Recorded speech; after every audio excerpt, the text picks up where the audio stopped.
Hello मटर के दानों। तब का हालचाल। तो आज हम लोग देखने वाले हैं स्कल टाउन का वीडियो, या जो कि है ताबूत 3, जिसका इंतजार था सबको, वैसे मेरे को सबसे ज्यादा था। हाँ, क्योंकि देखना था ना कि आगे क्या होने वाला है।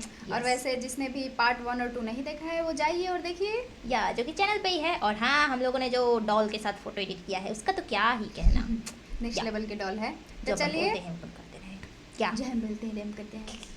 तो चलिए शुरू करते हैं। पिछले भाग में आपने देखा Same कि मेघना face। अपने आप को एक राजकुमारी बने महल में देखती है और फिर कोई पीछे से उसके कंधे पर हाथ रखता है। तभी वो चीखती हुई नींद से जाग उठती है। अब कौन था वो? आगे अरे क्या हुआ मेघना? मेघना की सांसें तेज तेज चल रही थी। उसके माथे पर पसीना आ गया था। कुछ बोल तो, क्या हुआ? बहुत ही अजीब सपना देखा यार। देख, मुझे लगता है तो इस गांव की झूठ मूठ की हिस्ट्री के बारे में ज्यादा ही सोच रही है। हम लोग बस मृत्युंजय अमृत का सैंपल लेते हैं और निकलते हैं यहाँ से, ठीक है? ठीक है। इस पर मेघना ने हल्के से हाँ में सर हिलाया। लेकिन सच कहा जाए तो असल में वो अपने साथ हो रही और इस गांव में घट रही हर एक घटना का रहस्य जानना चाहती थी। सुबह सुबह चीखना चिल्लाना बंद करो और दोनों हाथ मुंह धोकर नाश्ते के लिए आ जाओ। देख के बारे में खिसी आ गई है। ये कहकर ठकुराइन वहाँ से चली गई। ये औरत बहुत ही खड़ूस है। एक बार हमारा काम हो जाए, इस गांव को मुड़कर भी नहीं देखना मुझे। ये दोनों फ्रेश होकर नाश्ता करने पहुंचे तो अनुज ने उठकर मेघना के लिए चेयर पुल अप की। आओ मेघना बैठो। ये देखकर ठकुराइन ने मुंह बना लिया और इन सभी ने मिलकर नाश्ता किया। अनुज बेटा, वहीं पे तुम जल्दी से हमारे साथ चलो, हमें तांत्रिक महाराज को लेने के लिए जाना है। ठीक है पिताजी। ये कहकर मुखिया ने इशिता और मेघना की तरफ देखा। बच्चियों, तुम दोनों बाहर नहीं जाना, ठीक है? हो सके तो ठकुराइन का काम में हाथ बटा देना। जी अंकल, आप फिक्र मत कीजिए, हम घर में ही रहेंगे। अनुज और मुखिया गांव के लोगों से विदा लेकर तांत्रिक महाराज को लेने श्रेणी के लिए निकल गए। इस तरफ मेघना गहरी सोच में डूबी थी। ये कहानी सिर्फ मृत्युंजय अमृत से शुरू हुई थी, लेकिन उसके बाद वो महल, अपने आप को राजकुमारी के रूप में देखना और ये मिश्र मोलो, ऐसा लगता है इस गांव का हर एक रहस्य मुझसे जुड़ा है। क्या मुझे राजमहल में जाना चाहिए?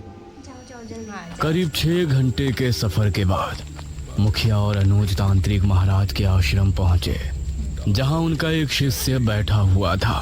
प्रणाम। जी प्रणाम। तांत्रिक महाराज कहाँ है? अभी कुछ देर पहले आते तो उनसे भेंट हो जाती। महाराज अभी कुछ क्षण पहले ही बेरमपुर गांव के लिए निकल गए थे। यह सुनकर मुखिया और अनुज हैरान रह गए। हमारे गांव?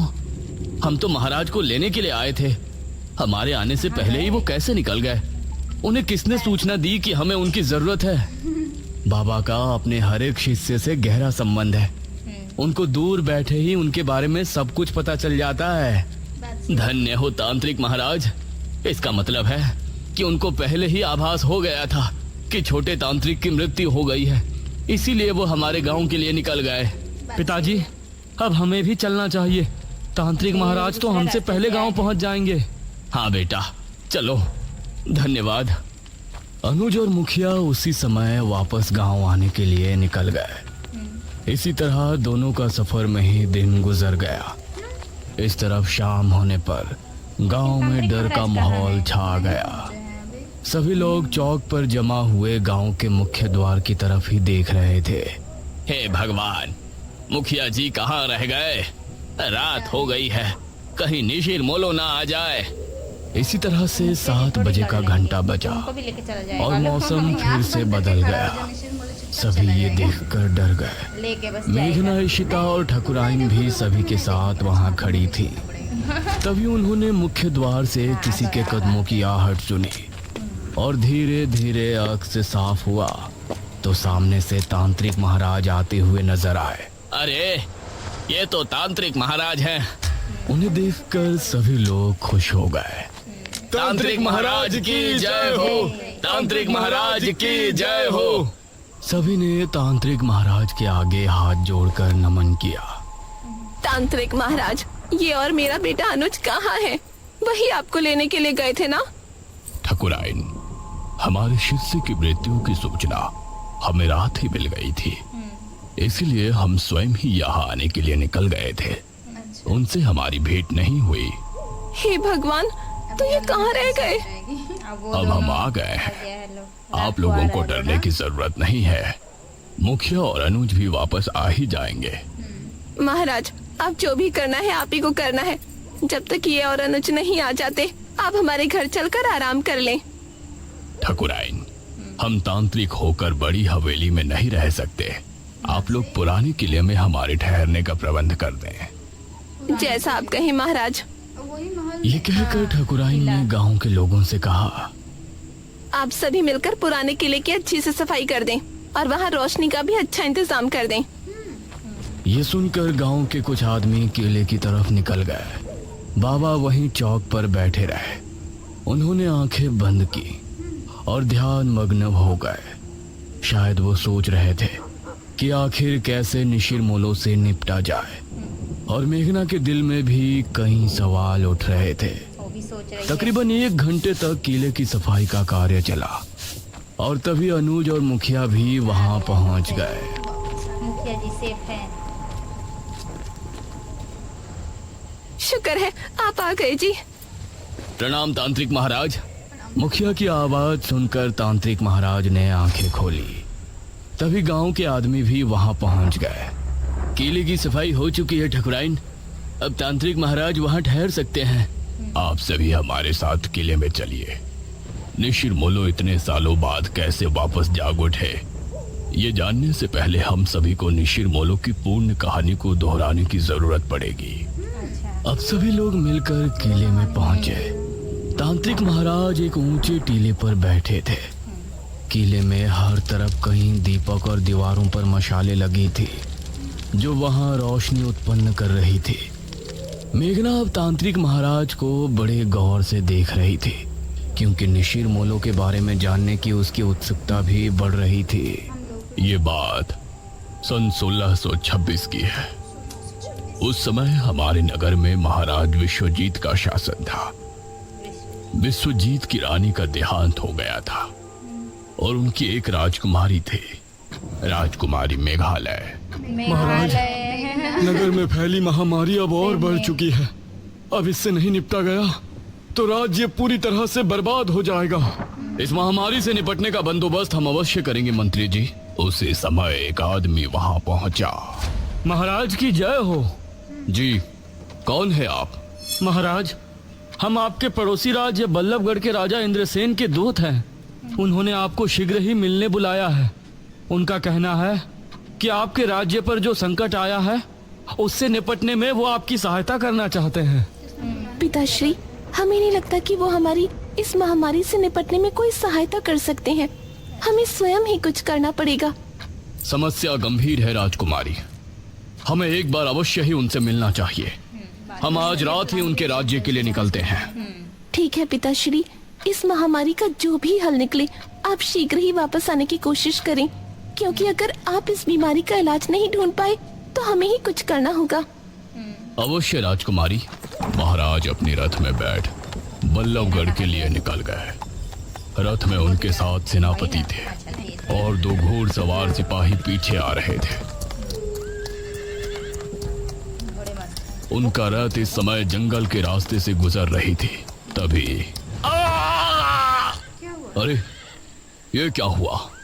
रथ अचानक से रुककर टेढ़ा हो गया था। सेनापति जी, बाहर निकलिए। महाराज और सेनापति बाहर निकले तो देखा रथ का पहिया गड्ढे में फंसा है और चटक भी गया है। अरे, ये क्या हुआ? अब जंगल में इस रथ का पहिया कौन ठीक करने आएगा? क्षमा करें महाराज, हम अभी इसे ठीक कर देंगे। आपको थोड़ी प्रतीक्षा करनी पड़ेगी। तभी इन लोगों को पानी की आवाज सुनाई दी। ये कैसी आवाज है? ऐसा लगता है जैसे कोई कुएं से पानी खींच रहा हो, और यह आवाज कुएं के ऊपर लगी चरखी से आ रही हो। आइए देखते हैं। राजा और सेनापति उस दिशा में गए तो वहां उनको कुएं पर एक औरत पानी भरती नजर आई। उसके बाल बहुत लंबे थे। वो दिखने में बहुत ही खूबसूरत थी। और वेशभूषा से आदिवासी लग रही थी। उसने जैसे ही महाराज और सेनापति से नजरें मिलाई तो उसका सौंदर्य देखकर ये दोनों ही सन्न रह गए। वाह, नाम भी भूल गया। वही तो, पूरा देश राज्य सब भूल गया। अरे आप तो हमारे महाराज लग रहे हैं। प्रणाम महाराज। प्रणाम। क्या नाम है आपका? मेरा नाम दमयंती है महाराज। यहाँ पास ही मेरी कुटिया है। आप इस समय जंगल में? असल में हम पड़ोसी राज्य के लिए निकले थे। हमारा रथ खराब हो गया है तो इसीलिए हम जंगल में भटक रहे हैं। होती है बड़े बड़े महाराज शहरों में छोटी- तो आप हमारी कुटिया में चलिए। यहाँ भटकना ठीक नहीं है। जब तक रथ ठीक नहीं हो जाता आप वहाँ रुक सकते हैं। ये दोनों दमयंती के साथ उसकी कुटिया में चले गए और फिर दमयंती ने दोनों को पीने के लिए पानी दिया। कितनी सुंदर है ये। अगर ये हमारी पत्नी बन जाए तो जीवन धन्य हो जाए। धन्य हो। कितनी सुंदर स्त्री है। वाह, अगर ये हमारी पहली महारानी बन जाती तो कितना अच्छा होता। लेकिन हम एक महाराज होकर इसके सामने अपना प्रस्ताव रखें और इसने ठुकरा दिया तो इससे हमारा बहुत अपमान होगा। दमयंती दोनों को देखकर मुस्कुराने लगी। क्या हुआ दमयंती जी, बात जानती है। आप इस तरह से क्यों मुस्कुरा रही हैं? दमयंती ने दोनों की तरफ देखा और बोली, अगर हम कहें कि हम आप दोनों के मन की बात सुन सकते हैं तो आपको कैसा लगेगा? ये आप क्या कह रही हैं? भला कोई किसी के मन की बात कैसे सुन सकता है? मैं सुन सकती हूँ महाराज। अभी सेनापति जी ने हमें अपनी धर्मपत्नी और आपने हमें अपनी महारानी बनाने के बारे में सोचा है। ये सुनकर सेनापति और महाराज दोनों ही हैरान रह गए। आप लोग घबराएं नहीं। मैं भी आप दोनों में से किसी एक की होना चाहती हूँ। वाह, दोनों का ये झगड़ा होने सुनकर वाला है महाराज क्या? और सेनापति दोनों के चेहरे पर मुस्कान छलक आई। तो ठीक है दमयंती, खुशी, अपना खुशी। निर्णय सुनाए। इससे पहले ही सेनापति बोला, महाराज अगर आप दमयंती को चाहते हैं तो हम आपके विरुद्ध नहीं जा सकते। ये सुनकर महाराज को बहुत अच्छा लगा वाह, और दमयंती भी मुस्कुराई। किंतु हम एक महारानी का जीवन नहीं जीना चाहते। हम आपकी धर्मपत्नी बनकर सिर्फ अपना पत्नी धर्म निभाना चाहते हैं। अच्छा। अगर आपको हमारा प्रस्ताव स्वीकार है तो आपको अभी इसी क्षण हमसे विवाह करना होगा। महाराज ने उसी समय अग्नि के साथ फेरे लेकर दमयंती से विवाह कर लिया। अच्छा, महारानी नहीं बनी सुबह है, होने तो तक पत्नी रथ बनी भी है। ठीक हो गया था। क्या भूल गया क्या राज्यपाल? महाराज ने दमयंती को भी अपने साथ लिया और फिर उस राज्य पहुंचे। राजा इंद्रसेन को हमारा नमन है। आइए महाराज, बैठिए। महाराज और इंद्रसेन में बातें हो रही थी, लेकिन इंद्रसेन भी दमयंती पर मोहित हो गया था। वाह, आज रात इस विश्वजीत को रास्ते से हटाकर हम दमयंती को अपना लेंगे और फिर कल ही इसके राज्य पर हमला बोलकर उसे भी अपने अधीन कर लेंगे। वो सुन रही है दमयंती सारे। उसको बड़ी गौर से देख रही थी और उसके चेहरे पर गुस्सा दिखने लगा था। क्या हुआ दमयंती? महाराज, राजा इंद्रसेन आपकी कोई मदद नहीं करना चाहते। रात होने पर आपको रास्ते से हटाने की योजना बना रहे हैं और हमें हमेशा के लिए अपना बना लेंगे और आपके राज्य को भी हड़प लेंगे। यह सुनकर इंद्रसेन भी हैरान रह गया। महाराज को बहुत गुस्सा आया। उन्होंने उसी समय अपनी तलवार निकाली। इंद्रसेन को परास्त करने के बाद महाराज तुरंत अपने राज्य की ओर लौट गए। यहाँ पे राजकुमारी अकेले। तुम्हारी वेट कर रही है। राजकुमारी बहुत चिंता में थी। प्रणाम पिताश्री। क्या बताया इंद्रसेन ने? क्या उस महामारी का कोई हल निकला? इंद्रसेन ने हमें बहाने से वहां बुलाया था। वो हमें मारना चाहते थे। वो तो धन्य हो दमयंती का जो इन्होंने हमें बचा लिया। राजकुमारी को महाराज की बात जरा भी समझ में नहीं आई। उसने दमयंती को घूर कर देखा। पिताश्री, अब हम ही इस महामारी का कोई इलाज ढूंढने जाते हैं। आप राज्य कार्य संभालें। दमयंती राजकुमारी को बहुत ही रहस्यमय मुस्कान के साथ देख रही थी। राजकुमारी महल से निकली और इस तरह राजा दमयंती के साथ महल में समय बिताने लगे और धीरे धीरे राज्य के कामों से दूर होते गए। करीब 1 वर्ष और माह के बाद राजकुमारी वापस लौटी। पिताश्री, हमने उस बीमारी से लड़ने का इलाज ढूंढ निकाला है। बहुत अच्छे राजकुमारी, बताइए ये कैसे संभव है? पिताश्री, हमने एक महासिद्धि करके ये बीज हासिल किया है। इसी के जरिए हमें उस महामारी के साथ हर बीमारी से छुटकारा मिल जाएगा। क्या? इस बीज के जरिए? जी पिताश्री, वो कैसे होगा ये आपको अगले 7 दिनों के भीतर पता चल जाएगा। राजकुमारी ने उस बीज को अपने हाथों से जंगल में जाकर बो दिया और रोजाना अपने हाथों से उसे पानी देने जाती। महाराज को राज्य की कोई चिंता नहीं थी। वो हर समय बस दमयंती के पास ही बैठे रहते थे।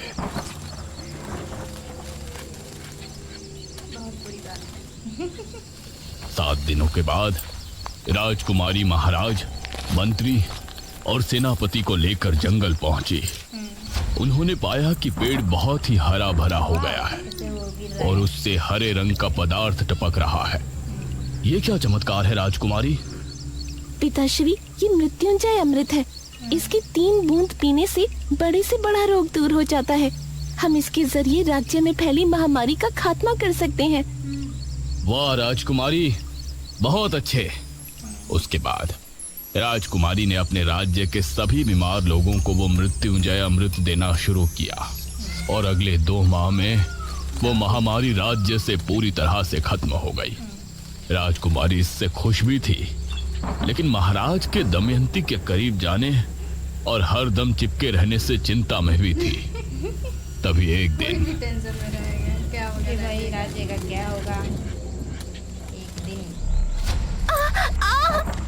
महाराज, क्या वो प्रेग्नेंट है क्या सर? पता नहीं कुछ हुआ है उसको। दमयंती, क्या हुआ आपको? क्या हुआ दमयंती आपको? कुछ तो बताइए। देखते ही देखते उसके चेहरे की रंगत बदल गई और वो एक बूढ़ी नजर आने लगी। ये देखकर महाराज के पैरों तले जमीन निकल गई। दमयंती, ये क्या हो गया आपको? महाराज, असल में मैं कोई आम स्त्री नहीं हूँ, मैं एक डायनी हूँ। क्या? एक डायनी? हाँ महाराज, एक डायन जवान मर्दों को मारकर अपनी उम्र बढ़ाती है, लेकिन मैंने वो करना उचित नहीं समझा।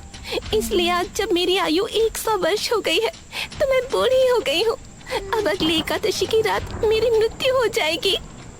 नहीं दमयंती, हम आपको ऐसे मरने नहीं दे सकते।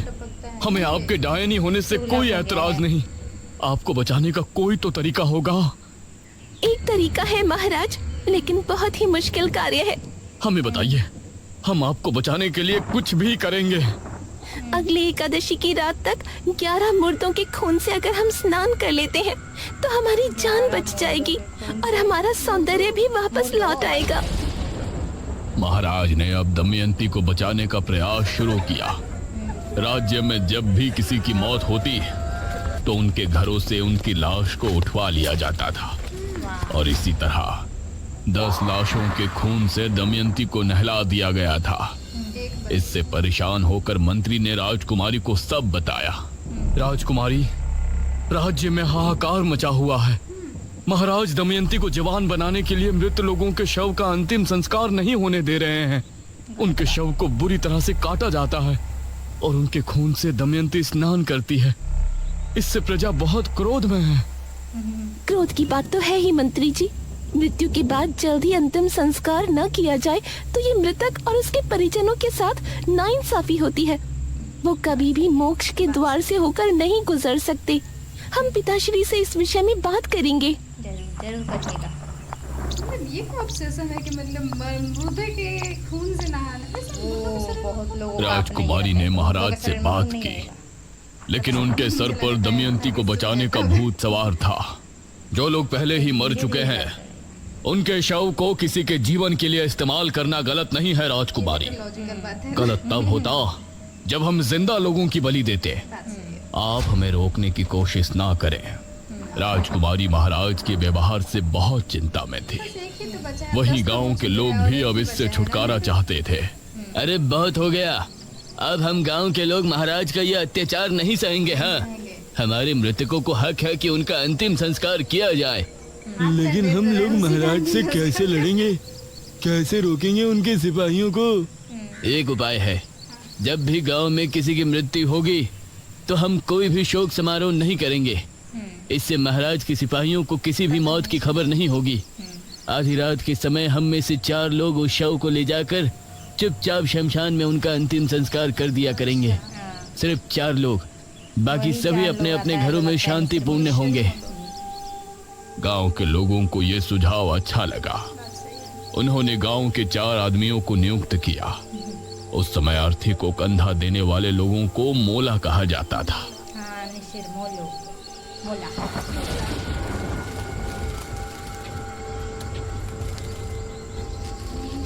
ये 4 लोग रात के समय निकला करते थे, इसीलिए इनका नाम निशिर मोलो रखा गया।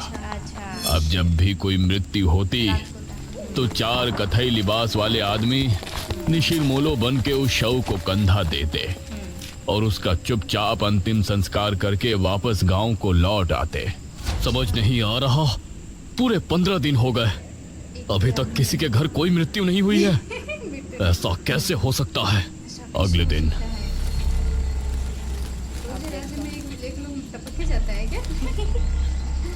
महाराज के गुप्तचरों के द्वारा महाराज को ये बात आखिर पता चल ही गई और उनका क्रोध 7वें आसमान पर आ गया। वो जो भी 4 लोग हैं, हम उनको मार कर ही दम लेंगे। उन्होंने हमसे चालाकी की, इसका हर्जाना उन्हें भुगतना ही पड़ेगा। महाराज ने अब अपने गुप्त सिपाहियों को तैनात कर दिया था, जो छिपकर रातों को जागकर गांव पर नजर रख रहे थे। एक रात निशिर मोलो एक अर्थी लेकर निकले। यह शनिवार की रात थी, तो उन गुप्त सिपाहियों ने निशिर मोलो को रोक लिया। अब तुम लोगों को कोई नहीं बचा सकता, कोई नहीं। बहुत दे दिया हमारे महाराज को धोखा। उन सिपाहियों ने इन 4 आदमियों को मार गिराया और फिर शव लेकर महाराज के पास पहुंचे।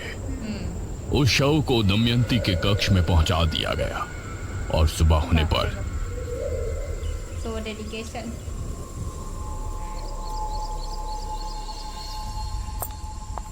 दमयंती जी तो ठीक हो गई।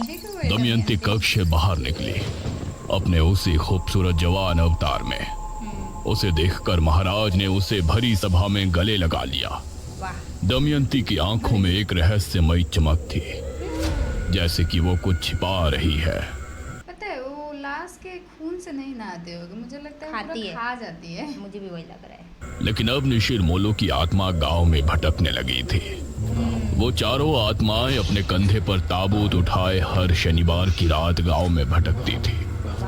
उस समय उन आत्माओं को जो भी दिखाई देता, वो समझती कि ये राजा के सिपाही है जो उनको रोकना चाहते हैं, इसीलिए वो उसको अपने साथ ले जाती। इतना कहकर तांत्रिक महाराज चुप हो गए। सभी गांव के लोग ये कहानी सुनकर हैरान थे और मेघना को तो जैसे अब अपने सपनों से जुड़ी कुछ बातें समझ में आने लगी थी। हे भगवान, मतलब जो निशिर मोलो आज हमारी जान के दुश्मन है, वो कभी हमारी रक्षा किया करते थे। हाँ, उनकी इसमें कोई गलती नहीं है। उनकी अकाल मृत्यु की वजह से वो ऐसा करते हैं। उनको नहीं पता कि उनकी मृत्यु हो चुकी है। वो तो अभी भी अपने काम को अंजाम देने की कोशिश कर रहे हैं। बाबा, आगे की कथा में क्या हुआ? वो राजकुमारी, महाराज और दमयंती को हर कोई सिपाही लग रहा है। आगे क्या हुआ और निशिर मोलो को कैसे रोका गया और अब वो अचानक क्यों 400 साल बाद वापस आ गए हैं, ये कहानी जानने के लिए हमें बेरमपुर पुराण को पढ़ने की आवश्यकता है, जो कि 400 साल पहले की राजमहल के किसी गुप्त कक्ष में रखवाया गया था। बेरमपुर पुराण, अब इसका पता हमें कैसे चलेगा बाबा? वो बेरमपुर पुराण राजमहल में कहाँ है, ये जानने के लिए मुझे एक अनुष्ठान करना पड़ेगा, जो कि मैं इसी किले में बैठकर करूंगा। ध्यान रहे, उस समय सभी अपने अपने घरों में होंगे। कहीं ऐसा ना हो कि इस बार भी निशिर मोलो ये अनुष्ठान रोकने के इरादे से गांव में आए। निशिर मोलो कौन है ये तो हमने जान लिया है, लेकिन इन सब का मेघना से क्या संबंध है? ये भी हम निशिर मोलो उसके आने से कैसे जाग उठे? राजा के साथ क्या हुआ? और दमयंती असल में क्या है? इन सभी सवालों के जवाब जानने के लिए हमारे साथ बने रहिए निशिर मोलो के अगले पार्ट में। भाम भाम भुश। अभी तो ये कुछ ज्यादा इंटरेस्टिंग होती जा रही है स्टोरी। अभी और एक पार्ट है। चलो निशिर मोलो के बारे में तो पता चल गया कम से कम कि चलो कौन है ये लोग। चलिए उन लोग का भी गलती नहीं है। वैसे भाम भाम भूष अच्छा लगता था सुन के। तो हम लोगों को भी पार्ट 4 का इंतजार रहेगा। या और आप लोग बताइएगा कि पार्ट 3 का रिएक्शन कैसा लगा आप लोग को। एंड चैनल को सब्सक्राइब करना मत भूलिएगा, ठीक है, और ढेर सारा कमेंट्स करना। हाँ, तो मिलते हैं नेक्स्ट वीडियो में। बाय।